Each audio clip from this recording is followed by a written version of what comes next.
Esto casi no se sabe, pero la educación pública, gratuita y obligatoria fue inventada en algún momento de la historia. Antes no existía. La educación en la antigüedad distaba mucho de lo que hoy entendemos por educación. En Atenas clásica, por ejemplo, no había escuelas. Las primeras academias de Platón eran espacios de reflexión, conversación y experimentación libre. La instrucción obligatoria era cosa de esclavos. Por otro lado, la educación en Esparta era más parecida a una instrucción militar. El Estado se deshacía de quienes no alcanzaban los niveles esperados.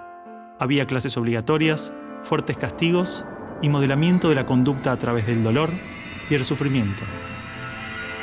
Antiguamente la educación estaba en manos de la Iglesia Católica, por lo menos en el mundo cristiano occidental. Y fue recién en el siglo XVIII, en una época de la historia que se llama despotismo ilustrado, seguramente lo escucharon en el colegio, en donde se creó el concepto de educación pública, gratuita y obligatoria. La escuela como la conocemos nace a fines del siglo XVIII y principios del siglo XIX en Prusia. Con el fin de evitar las revoluciones que sucedían en Francia, los monarcas incluyeron algunos principios de la Ilustración para satisfacer al pueblo, pero manteniendo el régimen absolutista. La escuela prusiana se basaba en una fuerte división de clases y castas. Su estructura, heredera del modelo espartano, fomentaba la disciplina, la obediencia y el régimen autoritario. ¿Qué buscaban estos déspotas ilustrados? Un pueblo dócil, obediente, y que se pudiera preparar para las guerras que hubieron en esa época entre todas las naciones que estaban naciendo. Por ejemplo, Catalina la Grande de Rusia llamó a los enciclopedistas franceses a preparar esto mismo. Diderot, uno de los más famosos, estuvo allí para armar este paquete, ¿sí?, formador, no de ciudadanos, sino que de obedientes súbditos de estos estados. Las noticias del exitoso modelo educativo viajaron rápido, y en pocos años, educadores de América y Europa visitaban Prusia para capacitarse. Con el paso del tiempo, el modelo se expandió a nivel internacional. Muchos países importaron la escuela moderna con el discurso del acceso a la educación para todos, elevando la bandera de la igualdad, cuando justamente la esencia misma del sistema provenía del despotismo, buscando perpetuar los modelos elitistas y la división de clases. Ese es el origen de la educación pública. Fíjense ustedes que Napoleón, un poco posterior, y enemigo jurado de todos estos déspotas, hizo lo mismo. Él lo decía con todas sus letras. Yo quiero formar un cuerpo docente para poder dirigir el parecer de los franceses. ¿Se entiende? Él lo tiene claro. Y eso opera, se sepa o no se sepa, hasta el día de hoy. La escuela nace en un mundo positivista regido por una economía industrial. Por lo tanto, busca obtener los mayores resultados observables con el menor esfuerzo e inversión posible, aplicando fórmulas científicas y leyes generales. La escuela era la respuesta ideal a la necesidad de trabajadores, y los mismos empresarios industriales del siglo XIX fueron quienes financiaron la escolarización obligatoria a través de sus fundaciones. ¿Dónde coloco los hijos de estas personas para que puedan trabajar? ¿Cómo educamos en que aprendan a leer? ¿Cómo creamos obreros inteligentes? La educación sigue siendo lo mismo, una herramienta para formar trabajadores útil al sistema y una herramienta útil para que la cultura permanezca siempre igual y siempre se repita, lo cual es conservar la estructura actual de la sociedad. La escuela se complementó con investigaciones sobre el control de la conducta, propuestas de utopías sociales y hasta teorías de superioridad racial. No es de extrañar que los primeros estados con el sistema prusiano o similar fueran con el paso de las generaciones focos de xenofobia y nacionalismo extremo. El modelo de producción industrial en cadena de montaje era perfecto para la escuela. La educación de un niño era comparable a la manufactura de un producto. Por lo tanto, requería una serie de pasos determinados en un orden específico. separando a los niños por generaciones en grados escolares.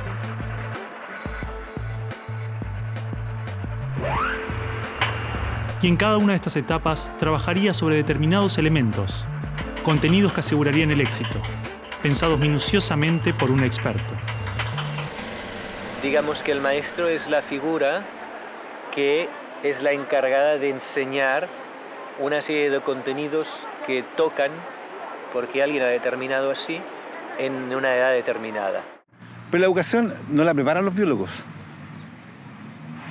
Y curiosamente muchas veces tampoco son educadores los que la preparan. Son administrativos.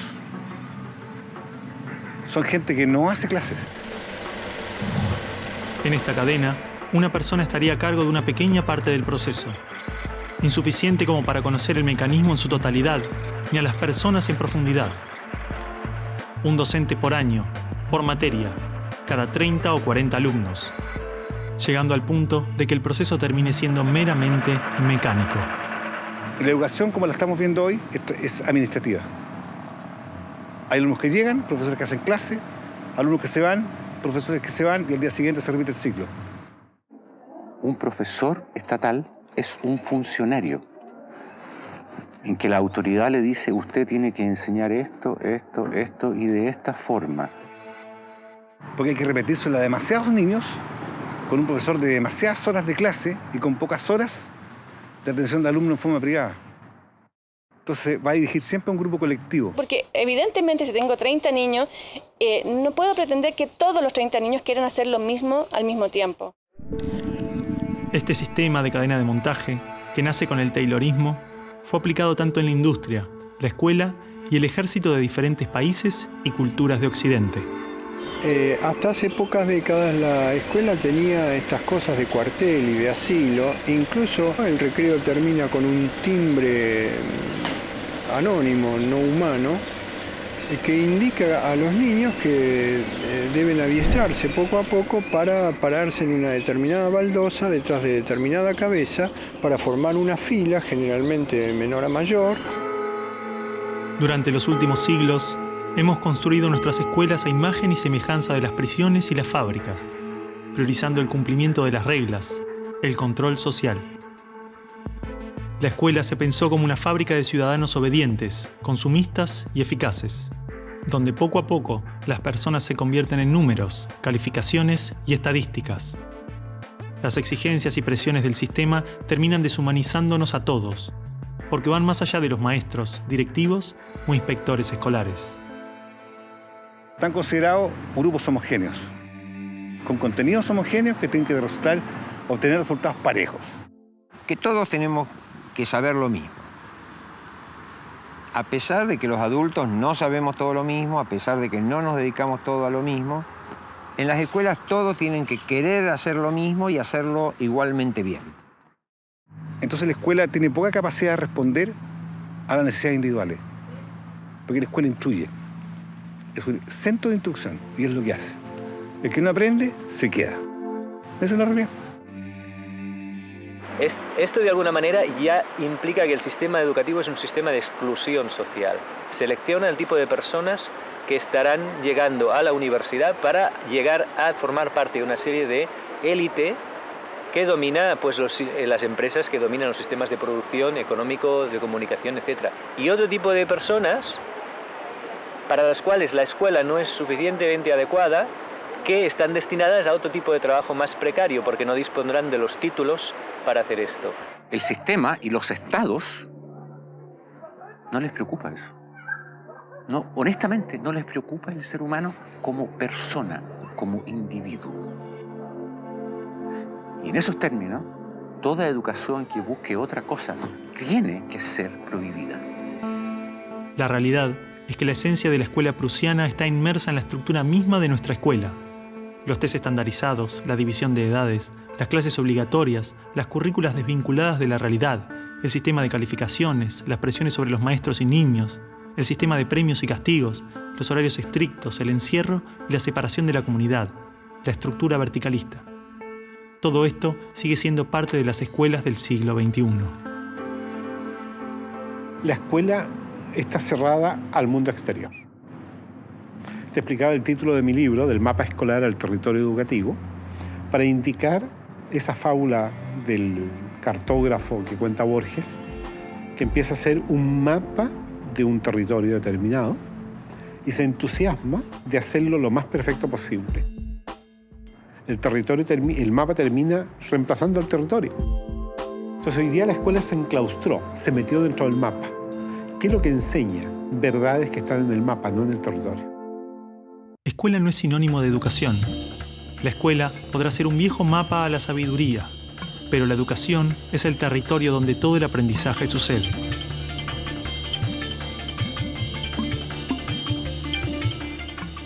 ¿Qué es una buena educación? ¿Lograr que la mayor cantidad de niños atraviesen los estándares de calidad? ¿Que obtengan herramientas y conocimientos que no les interesan para superar barreras que otros les imponen? ¿No era el objetivo de la educación lograr una buena calidad de vida? Olvidemos por un momento todo lo que sabemos sobre educación, toda nuestra forma de entender la escuela, todo lo que nos han dicho que debemos aprender en la vida y lo que debemos enseñarle a nuestros hijos. Empezar a ver cada cosa, a revisarla como si nunca la hubiéramos visto. O sea, cada acción, cada actitud, cada costumbre. Si no estuviéramos haciendo las cosas como las estamos haciendo porque siempre las hicimos así, ¿cómo las haríamos hoy? ¿No? Es como sacudirse la cabeza y decir, bueno, empezamos de nuevo.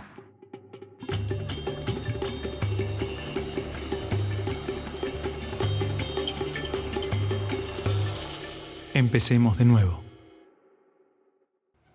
A ver, chicos, tienen que entender que el discurso que escribieron es algo que le puede molestar a mucha gente. Bueno, está bien, pero si es lo que sentimos y lo escribimos así, ¿por qué no lo podemos leer así? Son nuestras palabras, lo que pensamos. ¿Cuál es el problema ahora? Cargo de lo que escribimos ahí también. Si de última no lo dicen en tu clase. Pará un poco, Martín, porque te conozco. Te molesta todo en esta escuela. Te molesto yo, te molestan los profesores, te conozco bien. No, vos a mí no me conocés. Sí, te conozco. No, no me conocés.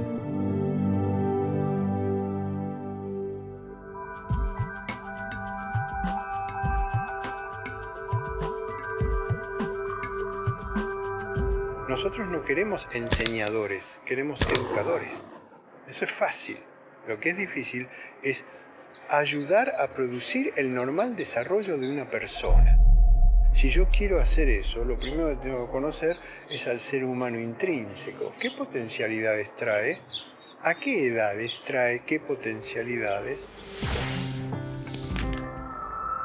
Pero no sigue al niño, no está observando al niño. No conoce realmente al niño, a cada uno particularmente, sino que conoce mucho la teoría. Entonces es como que un adulto que sabe lo que debe hacer el niño, pero está ciego un poquito hacia la realidad. O sea, el centro de esta educación es el niño. Entonces sí está pensada desde cuáles son sus necesidades, no desde cuáles son las necesidades nuestras como adultos.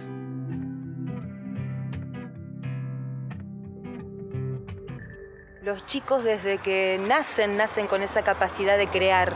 Son creativos y observadores y curiosos. Y en la escuela pueden pasar dos cosas: que se acompañe ese proceso y se propicien actividades para desarrollar esa capacidad, o se la frustre.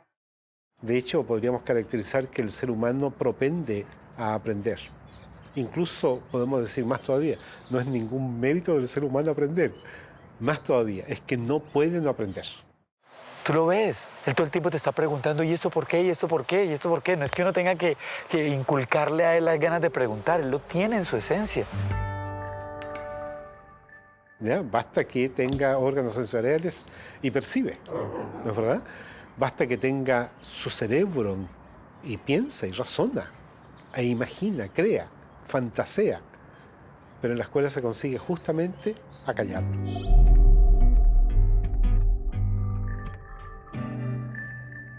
De esta manera, si te fijas, cada vez, a medida que van creciendo los niños, van perdiendo su curiosidad y sus ganas de aprender. Un niño de 12 años difícilmente cuando sale de la escuela toma un libro. Son los mínimos los que hacen estos. Porque está harto. Está totalmente harto de que se le diga qué debe y qué no debe hacer, y ha perdido toda curiosidad por aprender. La mente del niño tiene cualidades